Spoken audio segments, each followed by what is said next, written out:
Assalamualaikum warahmatullahi wabarakatuh. Perkenalkan, nama saya Hafsa Bolinggo dengan NIM 131422022 dari kelas 3A Manajemen Pendidikan Fakultas Ilmu Pendidikan Universitas Negeri Gorontalo. Baik, di sini saya akan menjelaskan makalah tentang psikologi manajemen pendidikan yang berjudul Perilaku Kelompok dalam Organisasi. Baik, langsung saja ke materi pertama, yaitu teori-teori pembentukan kelompok. Yang pertama, teori dorongan atau drive teori. Yang kedua, teori identitas atau social identity teori. Yang ketiga, teori pilihan rasional atau rasional choice teori. Yang keempat, teori kontrol sosial. Yang kelima, teori identitas kolektif. Yang keenam, teori pendorong kognitif.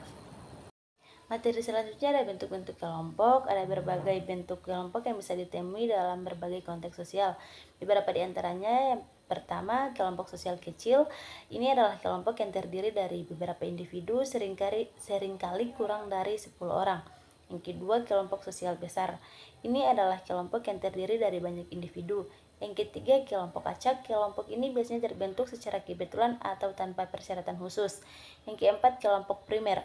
Kelompok ini adalah kelompok utama dalam hidup seseorang seperti keluarga dan teman dekat. Yang kelima, kelompok sekunder. Kelompok ini mungkin tidak seintim kelompok primer dan bisa terdiri dari teman-teman yang lebih luas. Yang keenam, kelompok formal. Kelompok ini memiliki struktur dan peraturan yang jelas. Yang ketujuh, kelompok tidak formal. Kelompok ini tidak memiliki struktur yang ketat dan seringkali terbentuk secara alami berdasarkan minat atau hobi bersama. Yang kedelapan adalah kelompok referensi.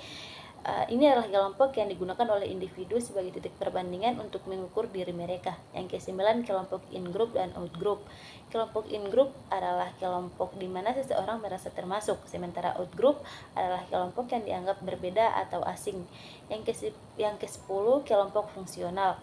Kelompok ini dibentuk untuk mencapai tujuan tertentu seperti tim proyek di tempat kerja. Yang terakhir adalah kelompok afiliasi. Kelompok ini merupakan tempat individu mencari hubungan sosial, kenyamanan emosional, atau dukungan. Materi terakhir ada dasar-dasar daya tarik antar orang atau interpersonal attraction. Daya tarik antar individu atau interpersonal attraction adalah konsep yang menjelaskan mengapa seseorang tertarik kepada individu lain. Beberapa dasar-dasar daya tarik interpersonal meliputi yang pertama, kesamaan.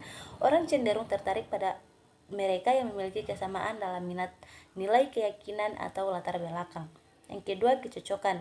Keberhasilan hubungan seringkali bergantung pada tingkat kecocokan antara dua individu, termasuk kompatibilitas dalam kepribadian dan minat. Yang ketiga adalah ketertarikan fisik. Daya tarik fisik dan penampilan seringkali menjadi faktor awal dalam menarik seseorang kepada individu lain. Yang keempat, komunikasi yang baik.